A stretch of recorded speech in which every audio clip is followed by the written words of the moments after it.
What is power building and why is it so effective and why do I endorse it? Hey everybody, I thought I would chat with you guys and gals a little bit about this today. And this is one of those topics that I feel like we should get some clarity on. There were a lot of debates on it, and there was a time when I used to kind of make fun of the term. I'm like, oh, it's just a silly buzzword, but really it's a style of training, and a lot of people started using the term, and I want to kind of define it. I'm going to more or less define power building as very much the Michael Hearn type model.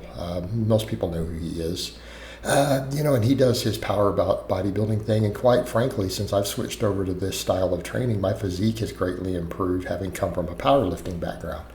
And I will briefly touch upon maybe the fact that Westside Barbell really in a way almost did power building, but the dietary end of it is what prevented a lot of them from looking great, even though they were all crazy strong and crazy jacked.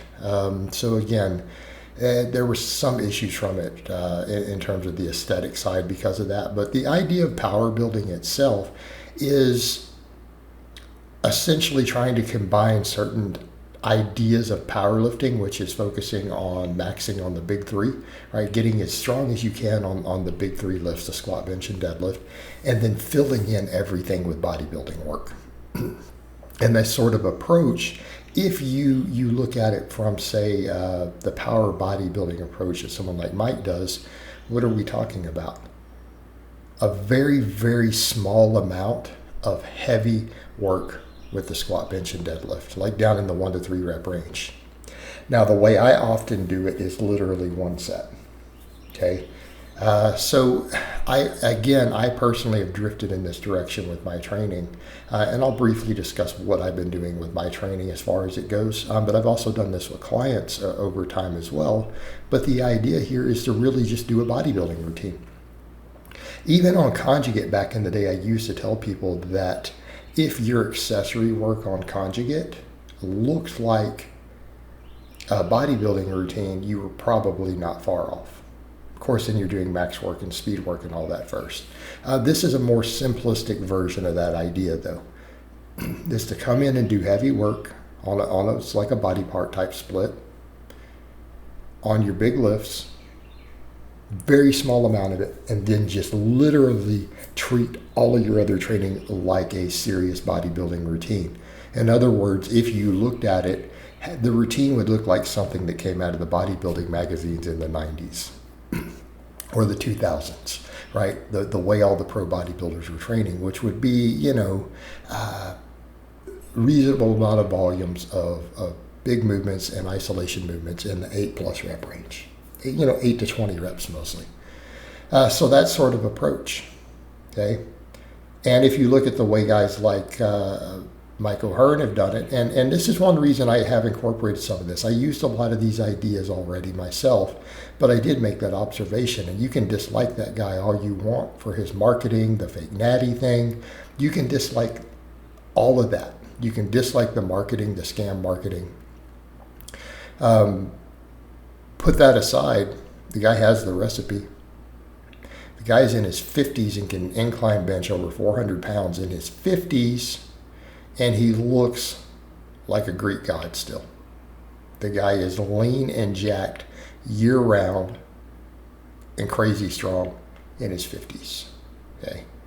We could set aside everything else people can argue about, PEDs, whatever else. Yeah, sorry, people are not getting those results just who are on stuff either. Like that doesn't explain all of it. I think that training approach is why it works, because what we're doing, we're still getting strong, okay?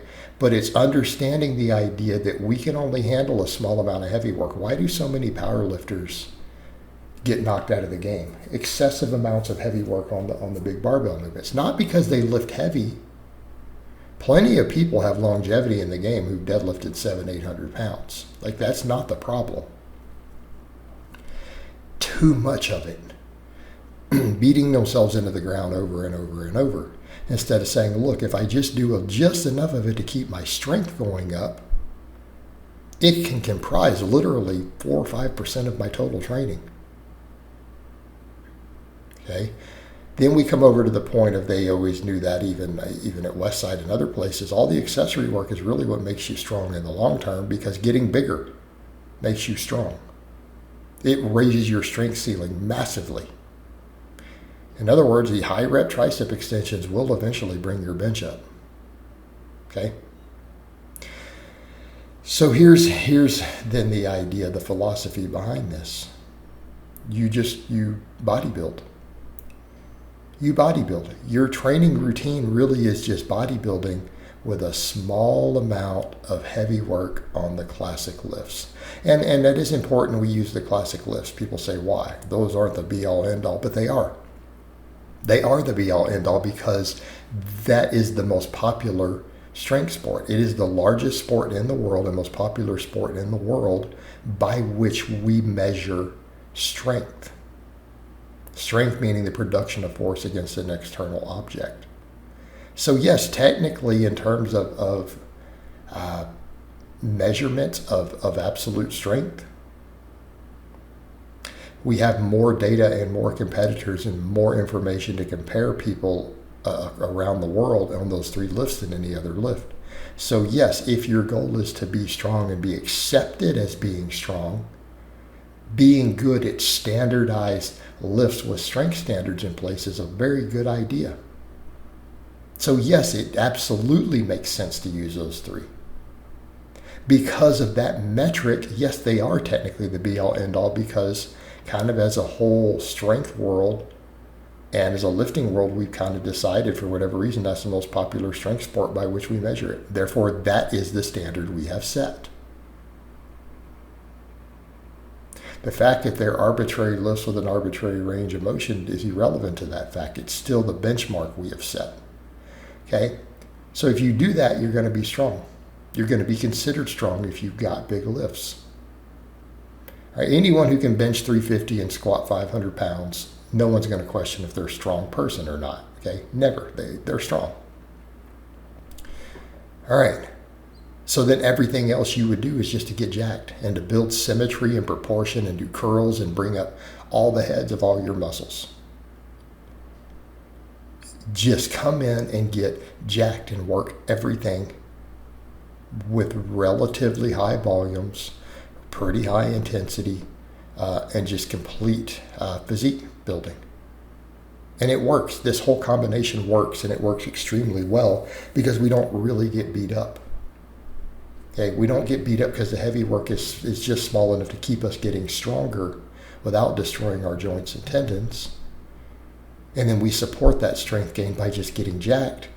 And then you just focus on physique work. It absolutely works. And it works for the long term. All right, guys, but that's really all I have to say on that today. I hope it's been informative, and I'll talk to you guys and gals next time.